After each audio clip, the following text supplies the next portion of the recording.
Bonjour à toutes et à tous et bienvenue pour le 6e jour du RPG A Day, et bientôt j'aurai plus assez de doigts pour le faire ça. Et aujourd'hui le mot du jour c'est le mot saveur. Vous rappelez-vous de Gaspard Savoureux? Ne ferait-il pas un excellent personnage de jeu de rôle, un PNJ inoubliable? Saveur, moi ça va m'évoquer un petit peu tout ce qui est la compétence cuisine dans le jeu de rôle.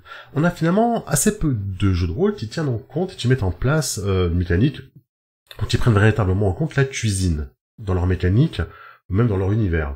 On a parfois dans la partie background d'un jeu, d'accord, la partie univers d'un jeu, des explications sur qu'est-ce qu'on mange dans telle contrée, etc., qu'est-ce qu'on peut y trouver, quel genre de cuisine. On a parfois des compétences cuisine dans un jeu de rôle. Je pense notamment à L5R, où cuisine, ça peut être une compétence qu'on peut prendre, même si, évidemment, c'est toujours très mal vu pour un samouraï de toucher quelque chose, notamment de la viande, etc., donc ça peut être un peu compliqué, mais ça peut exister. Je crois que il y a des jeux de rôle inspirés de Tolkien, du Seigneur des Anneaux, où la compétence cuisine est importante, vu comment ça parle de bouffe tout le temps, en même temps dans le bouquin, ça peut se comprendre. Mais est-ce que beaucoup d'entre vous ont déjà joué une cuisinière ou un cuisinier, ou quelqu'un qui avait un petit peu la cuisine en passion à côté de ça? Qu'est-ce que ça peut apporter également la cuisine comme avantage, on va dire, à un personnage qui va le choisir? Dans l'Empire des Cerisiers, par exemple, un personnage cuisinier, cuistot, peut tout à fait se battre avec cette compétence-là. En fait, on considère qu'il va prendre son couteau de boucher ou son hachoir, et c'est parti, on va ferrailler gaiement avec notre compétence cuisine. C'est prévu, en fait, dans le jeu, c'est même pris en exemple, il me semble, et du coup ça donne cet avantage-là. Un personnage cuisinier, dans un monde un petit peu fantastique et magique, il peut être tout à fait capable de créer des recettes un petit peu magiques, qui peuvent rendre des points de vie, donner des bonus, par exemple. On peut avoir des personnages cuisiniers qui vont préparer des mixtures spéciales, qui vont permettre de cracher du feu, par exemple, voilà.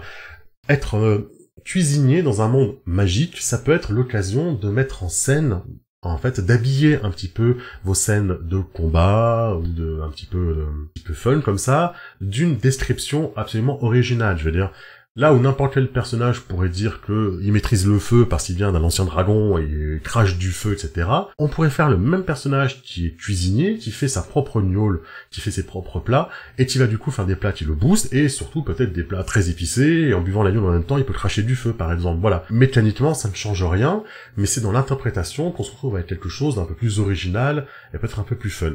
Ça passe pas forcément avec tous les jeux, bien sûr, mais il faudrait pas sous-estimer un personnage cuisinier, véritablement. Essayez de donner de l'importance à ce genre de petites compétences. Ça peut être, à un moment donné, quelque chose qui peut retourner un scénario, c'est quelque chose qui peut ouvrir des portes, peut-être. Une compétence cuisine peut être quelque chose qui va ouvrir des portes ou une infiltration, par exemple. Et puis, ça peut être aussi intéressant, comme ça, de jouer un personnage cuisinier et d'utiliser ses compétences dans tout à fait autre chose. Le cuisinier a aussi des motivations qui peuvent être très intéressantes, que ce soit de trouver le plat parfait, de tout qui mêle toutes les saveurs possibles, qui veut voyager pour explorer le plus de choses, le plus de recettes et apprendre le plus des autres peuples, etc.